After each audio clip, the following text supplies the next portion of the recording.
Dear Mr. Pedro, I do fancy that room up on the turret over yonder. It shines with the brightness of heaven itself. Please fetch my belongings while I court the dame that is the proprietor. Yes, master. I shall do your bidding. I am here to make your life happy. Very good then. I'm glad you are so inclined. It really tickles my fuzzy peach when you comply to my orders, O great Pedro. Now be gone. When I'm president, I will finally be respected. Oh, hello, Mr. Austin. It's such a pleasure to have someone of your power here. We have prepared the master suite for your stay. I hope that it will suit your needs. Mrs. Radcliffe, I thank you for all your efforts, but I must decline the offer. I would much rather stay in the room up there.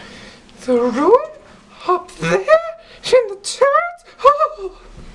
That would be correct, Mrs. Radcliffe. I have already sent my personal assistant with all my bags up there. Okay. Oh, Mr. Austin, that room is very moist. We have never used that room in the time that it has been a hotel.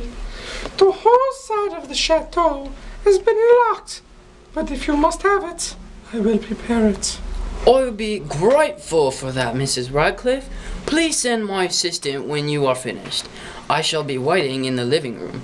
My leg requires rest. I suffered a terrible hunting accident a few weeks prior.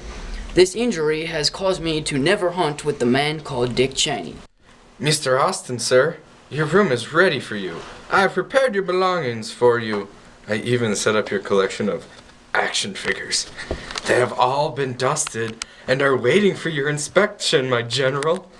Once again, your humor has made me laugh hysterically. Now, if you could take me to my room, I would like to retire from the evening.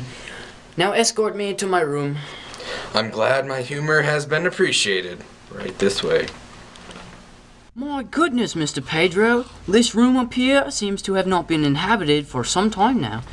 At one point in time, it was decorated greatly, but the time has taken its toll. Sadly, all of the tapestries are tattered. The furniture are the antiques, but the paintings on the walls are still vibrant as if they were painting yesterday. If you say so, Mr. Austin. Your poetic description of the room almost brought tears to my eyes. Pedro, quit being a bull and open up the lavishing curtains. Now be off and get some rest. About time.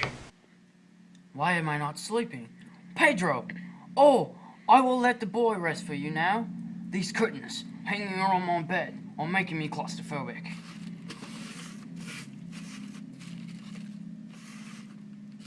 Now that those are out of the way. Oh, what is this? The painting. It appears to be staring in my soul.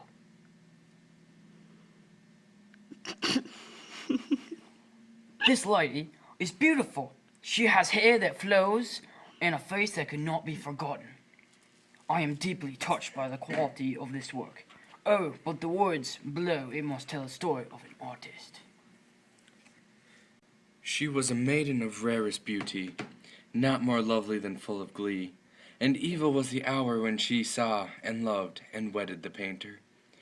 He, passionate, studious, austere, and having already a bride in his art, she a maiden of rarest beauty, and not more lovely than full of glee, all light and smiles, and frolicsome as the young of fawn, loving and cherishing all things, hating only the art which was her rival, dreading only the palette and brushes and other untowered instruments which deprived her of the countenance of her lover.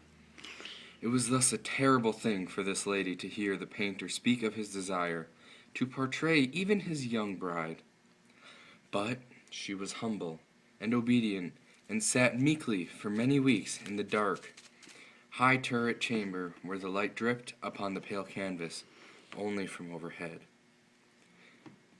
But he, the painter, took glory in his work, which went on from hour to hour, and from day to day, and he was passionate and wild and moody man, who became lost in rivalries, so that he would not see that the light which fell so ghastly in that lone turret withered the health and the spirits of his bride, who pined visibly to all but him, yet she smiled on and still on, uncomplainingly, because she saw that the painter, who had high renown, took a fervid and burning pleasure in his task, and wrought day and night to depict her who so loved him, yet who grew daily more dispirited and weak. And in sooth some who beheld the portrait spoke of its resemblance in low words, as of a mighty marvel, and a proof not less of the power of the painter than of his deep love for her, whom he depicted so surpassingly well. But at length, as the labor drew nearer to its conclusion, there were admitted none into the turret, for the painter had grown wild, and even the ardor of his work, and turned his eyes from canvas merely, even to regard the countenance of his wife, and he would not see that the tints which he had spread upon the canvas were drawn from the cheeks of her who sate beside him. And when many weeks bad passed, but little remained to do so, save one brush upon the mouth, and one tint upon the eye.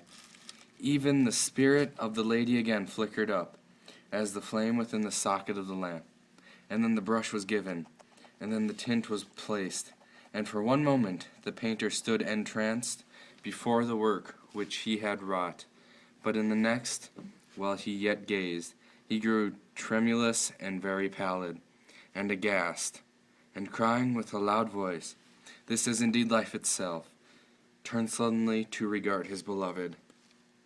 She was dead.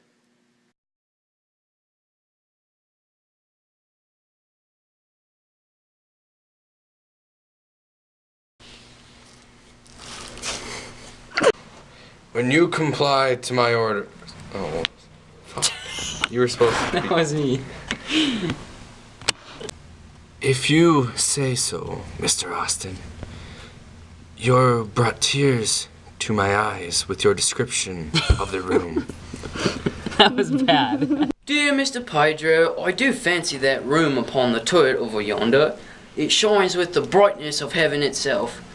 Please... Oh my god!